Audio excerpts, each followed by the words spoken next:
नमस्कार दोस्तों। आज हम गणानंद स्नातक पाठ सेकंड द्वितीय वर्ष के प्रथम प्रश्न पत्र में गणानंद की चर्चा करेंगे।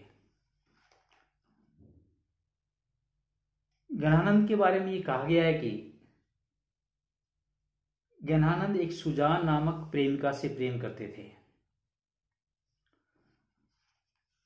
एक बार दरबारियों ने, क्योंकि वो एक राजा के यहाँ रहा करते थे, दरबारियों ने राजा से कहा कि सुजान बहुत अच्छा गाते हैं, गणानंद बहुत अच्छा गाते हैं।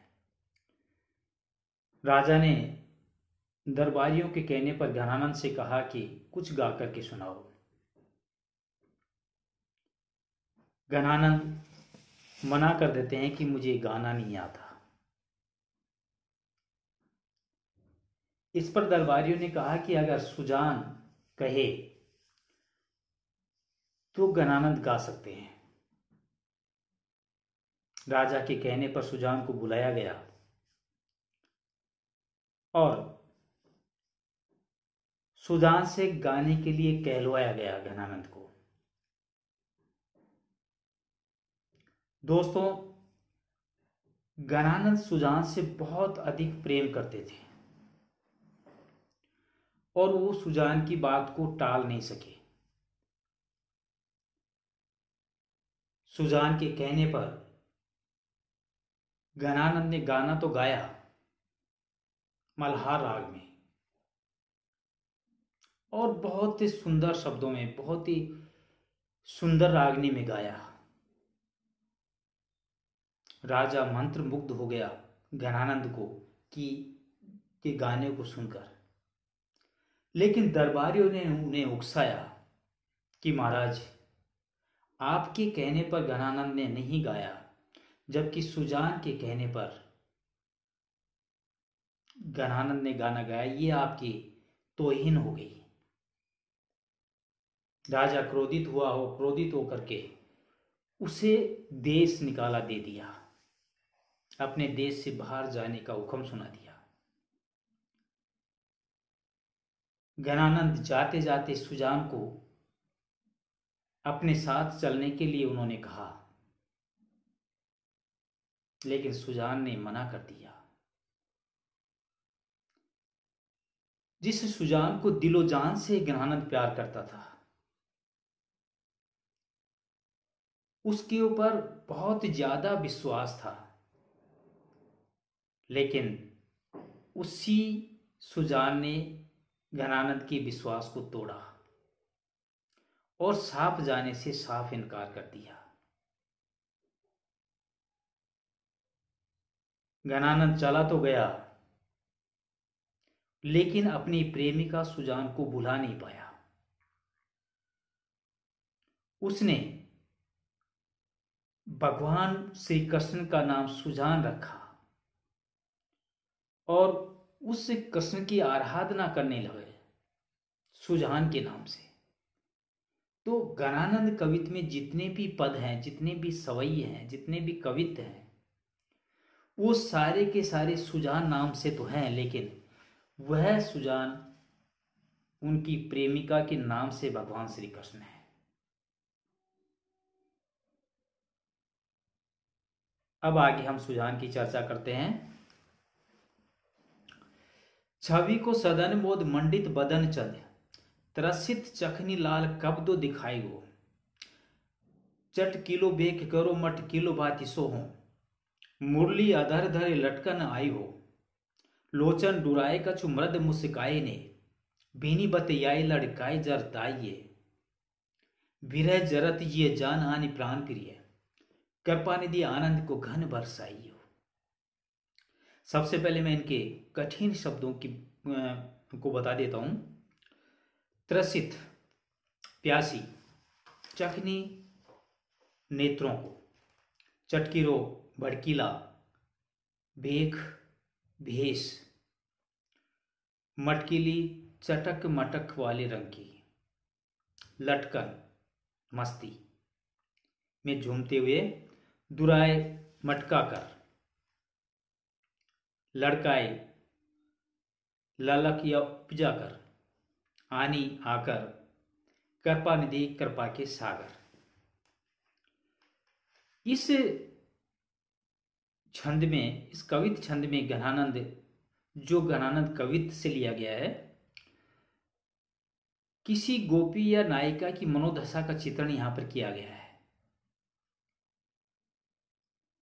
नायिका श्री कृष्ण से अद्भुत प्रेम करती है और श्री कृष्ण के दर्शन की लालसा रखते हुए विवश होकर के वो कहती है, छवि को सदन मोद मंडित बदन चंद, कि हे कृष्ण तुम शोभा के सागर हो, प्रसन्नता से पूर्ण चंद्रमा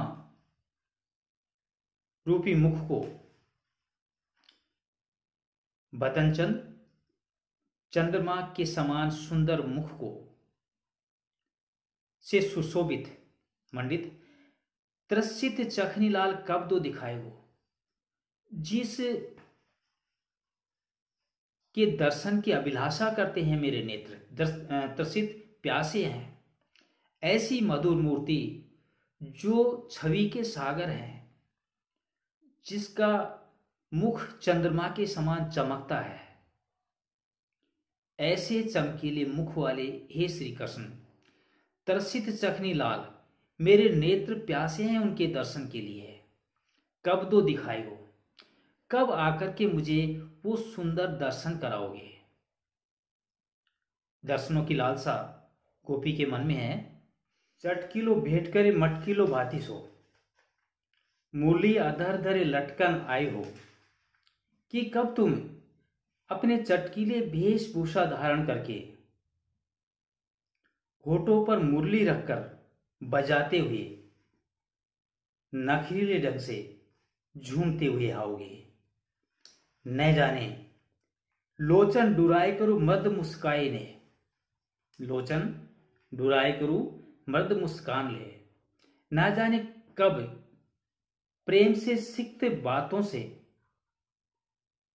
प्रेम में भीगी हुई बातों से, आनंद प्रदान करने वाली बातों से आंखों को मटकाते हुए, मृद मद मीठे मीठे मुस्कुराते हुए, चपलता के साथ कब तुम बात करोगे।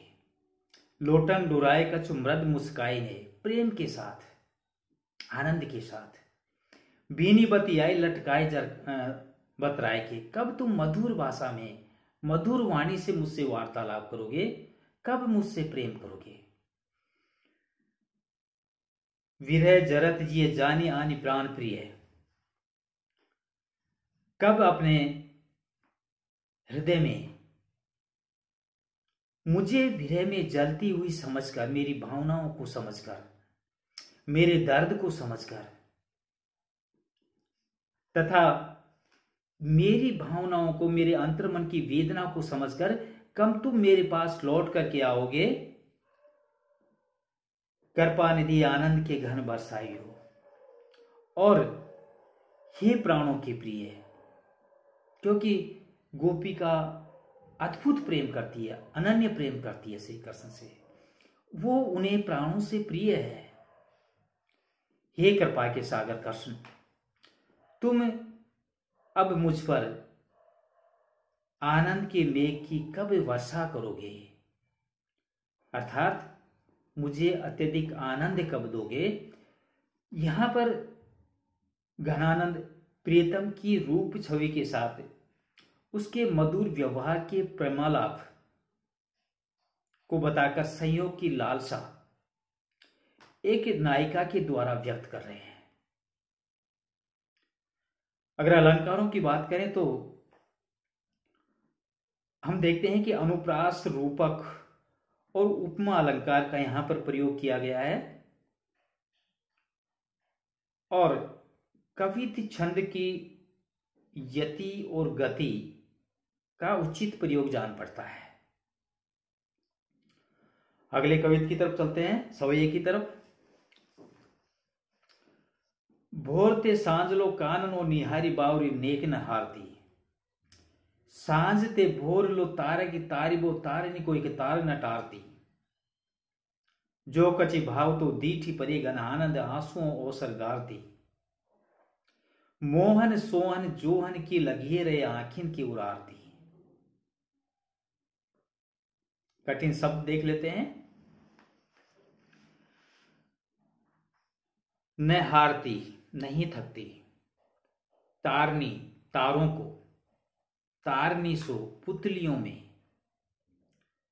एक तार एक टक लगातार। टारती, छोड़ती है। भाव तो मन को भाने वाला प्रियतम। अवसर, अवसर। गारती, गंवा देती है। सोहन, सम्मुख। जोहन, देखने की। आरती, लालसा या वेदना। यहां पर कवि ने एक ऐसी नायिका का चित्रण किया है जो प्रियतम की लगातार प्रतीक्षा करती है, परंतु जब प्रियतम उसके सामने आता है तो निरंतर आंखों से आंसू झरने लगते हैं। और जब आंखों से आंसू झरते हैं तो धुंधलापन आ छा जाता है, और उस धुंधलापन के कारण अपने प्रियतम को वो देख नहीं पाती है। उस के मन की वेदना किस प्रकार यहां पर जाहिर हो रही है। भोरते सांझ लो कानन और निहारती बावरी नेक न हारती। कवि घरानंद कहते हैं कि विरहनी नायिका भोरते सांझ लो, सुबह से शाम तक, कानन और निहारती, जंगल की तरफ देखती रहती है। भगवान श्री कृष्ण से अनन्य प्रेम करती है। गोचारण करने के लिए श्री कृष्ण जंगल में जाते हैं। प्रतीक्षा करती है कि वो लौट करके आएंगे, और उस प्रतीक्षा में सुबह से साय तक लगातार शाम तक जंगल की तरफ एकटक निहारती है, देखती रहती है। बावरी नेक न हारती, और वो पागल बनी हुई, प्रेम में पागल बनी हुई, थोड़ा सा भी नहीं थकती। लगातार एकटक एक नजर से उस जंगल, उस राह की तरफ देखती है जिधर से श्री कृष्ण उसके प्रियतम लौट करके आएंगे। सांझ ते भोर लो तारनी तार पो, तारिनी को एक तार न टारती है। और प्रियतम के वापस लौटने की एक लालसा, क्योंकि श्री कृष्ण जंगल में गोचारण के लिए, गाय चराने के लिए गए हैं, और उसी लालसा से वो लगातार देखती रहती है, निहारती रहती है कि वो लौट करके आएंगे, वो दर्शन देंगे। उसी प्रकार सांझ से भोर लो तारनी ताकबो, सायकाल संध्या के समय से लेकर सुबह तक अर्थात सारी रात तारनी ताकबो, तारों को ताकती रहती है, देखती रहती है। तारनी को एक तार न टारती, तारनी कहते हैं पुतलियों को। वो पुतलियों से एकटक देखते रहने पर भी तारों को देखना नहीं छोड़ती, आंखें बंद नहीं करती। अर्थात प्रियतम के आगमन की आशा एवं विरह व्यथा के कारण वो जगती रहती है। रात को उसको नींद नहीं आती, इसलिए नींद नहीं आती कि क्या पता कब भोर हो जाए और प्रियतम गोचारण के लिए जंगल में चले जाएं और एक पल के लिए अपने प्रियतम भगवान श्री कृष्ण के दर्शन हो जाएं। इसी लालसा में न तो दिन में सो पाती है, एक टक निहारती रहती है जंगल की तरफ, और रात को खुली आंखों से तारे गिनती रहती है। जो कहूं भाव तो दीठ परे गन आनंद आसुन ओ सरगारती। यदि कभी प्रियतम संयोगवश उसे दिखाई देते हैं, अर्थात दृष्टि में पड़ जाते हैं, दिखाई दे जाते हैं, तो क्या स्थिति होती है उस नायिका की। आंसुन ओ सरगारती, निरंतर आंसुओं के बहने से वह दर्शन के सुख का लाभ भी गंवा देती है। अति उत्साह में, अति उमंग में जब उसे इस तरह का मौका मिलता है कि प्रियतम सामने दिखाई देते हैं, देख नहीं पाती, आंखों से आंसू झरने लगते हैं। और जब आंखें आंसुओं से भीग जाती हैं तो धुंधलापन छा जाता है और वो नायिका उस सुअवसर को भी गंवा बैठती है, देख नहीं पाती है। भाव यह है कि लगातार अश्रु बहने के कारण उनकी दृष्टि धुंधली पड़ जाती है और वो प्रियतम को नहीं देख पाती है। मोहन सोहन जोहन की लगी रही आंखें की उरार थी। गणानंद कवि कहते हैं कि उसे विरहणी नायिका की दशा ही बड़ी विचित्र है। वह प्रियतम श्री कृष्ण को मोहन सोहन जोहन की लगी है। अपने प्रियतम श्री कृष्ण को सम्मुख देखने की उसके मन में प्रबल लालसा है, इच्छा है। आंखें की उरार थी। उसकी आंखें लगातार अपने प्रियतम की तरफ लगी रहती हैं तथा उनके हृदय में अपने प्रियतम को देखने की लालसा लगातार बनी रहती है। देखना चाहती है। मन में उमंग है, उत्साह है, जोश है, वेदना है, दर्द है। लेकिन जब सामने होते हैं तो आंसू से बहने वाले आंसू उन्हें उस सौभाग्य से भी अलग कर देते हैं। क्या विरह दशा है उस नायिका की। इस सवय में अगर हम विशेष की बात करें तो आसुन अवसरगारती का मतलब है कि उस नायिका के आंसू क्या निकले, उस अपने प्रियतम को देखने का अवसर ही निकल गया।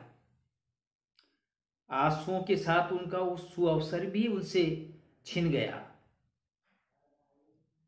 अपने सम्मुख आए हुए प्रियतम को वो देख नहीं पाई। अगर अलंकारों की बात करें तो इस संपूर्ण पद में शेकानुप्रास अलंकार, यमक अलंकार और काव्यलिंग अलंकार का प्रयोग जान पड़ता है